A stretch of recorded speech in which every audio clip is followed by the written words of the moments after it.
الحمد لله رب العالمين والصلاة والسلام على خاتم النبيين وخاتم المعصومين أما بعد فأعوذ بالله من الشيطان الرجيم بسم الله الرحمن الرحیم۔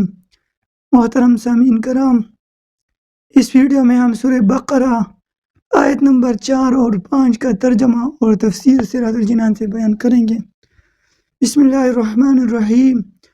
والذین یؤمنون بما انزل الیک وما انزل من قبلک وبالآخرۃ هم یوقنون۔ ترجمہ کنز العرفان۔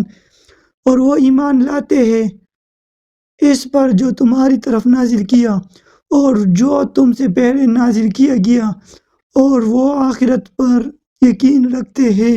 اولئک علی ھدی من ربہم، یہی لوگ اپنے رب کی طرف سے ہدایت پر ہے۔ واولئک ھم المفلحون، اور یہی لوگ کامیابی حاصل کرنے والے ہیں۔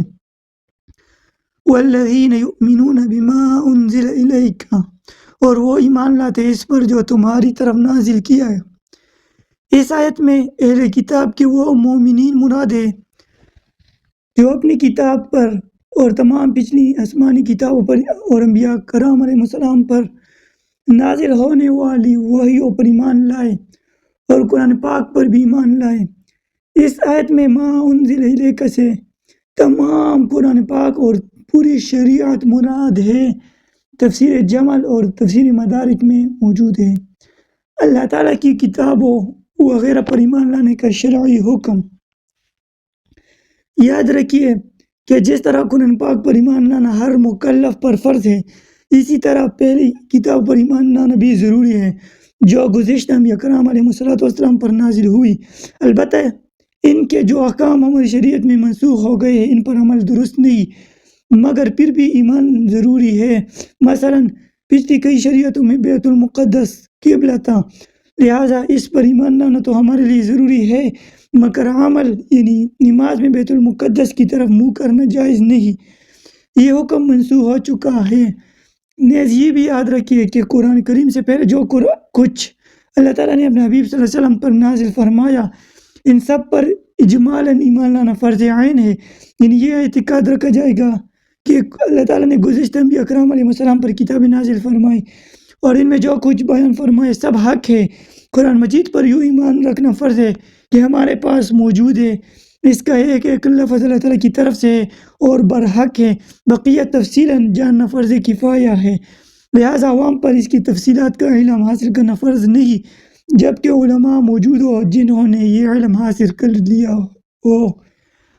وبالآخرۃ ھم یوقنون، اور وہ آخرت پر ایمان رکھتے ہیں، یعنی متقی لوگ قیامت پر اور جو کچھ اس میں جزا و حساب وغیرہ ہے سب پر ایسے یقین رکھتے ہیں کہ اس میں انہیں ذرا بھی شک و شبہ نہیں ہے۔ اس میں اس بات کی طرف بھی اشارہ ہے کہ یہودیوں اور عیسائیوں کا آخرت کے متعلق عقیدہ درست نہیں، کیونکہ اس میں سے ہر ایک کا یہ عقیدہ ہے، یعنی یہودیوں اور عیسائیوں کا، کہ ان کے علاوہ کوئی جنت میں داخل نہیں ہوگا، جیسے کہ سورہ بقرہ آیت نمبر 111 میں ہے۔ اور خصوصاً یہودیوں کا عقیدہ تھا کہ ہم اگر جہنم میں گئے تو چند دن کے لیے ہی جائیں گے، اس کے بعد سیدھے جنت میں جائیں گے، جیسے سورہ بقرہ آیت 80 میں آئے گا، تفسیر جمل میں اور تفسیر مدارک میں موجود ہے۔ اس طرح کے فاسد اور من گھڑت خیالات جب ذہن میں جم جاتے تو پھر ان کی اصلاح بہت مشکل ہوتی ہے۔ دوسری آیت ہم المفلحون، وہی فلاح پانے والے ہیں، یعنی جن لوگوں میں بیان کی گئی صفات پائی جاتی ہے اور وہ اپنے رب عز و جل کی طرف سے عطا کی گئی ہدایت پر ہے، اور یہی لوگ جہنم سے نجات پا کر اور جنت میں داخل ہو کر کامیابی حاصل کرنے والے ہیں۔ تفسیر خازن میں ہے۔ اصل کامیابی ہر مسلمان کو حاصل ہے۔ یاد رہے کہ اس آیت میں فلاح سے مراد کامل فلاح ہے، یعنی کامل کامیابی متقین ہی کو حاصل ہے۔ ہاں، اصل فلاح ہر مسلمان کو حاصل ہے، اگرچہ وہ کتنا ہی گناہ گار کیوں نہ ہو، کیونکہ ایمان بذات خود بہت بڑی کامیابی ہے جس کی برکت سے بہرحال جنت کا داخلہ ضرور حاصل ہوگا، اگرچہ عذاب نار کے بعد ہو۔ تو یہ تھا سورہ بقرہ آیت نمبر 4 اور 5 کا ترجمہ اور مختصر تفسیر۔ اللہ جل وعلا ہم سب کو متقین کی جو صفات بیان کی گئی سب ہمیں وہ عطا فرمائے اور اس پر عمل کرنے کی توفیق عطا فرمائے۔ تو ملتے ہیں اگلی ویڈیو میں اگلے آیت کے ساتھ، تب تک کے لیے السلام علیکم ورحمۃ اللہ۔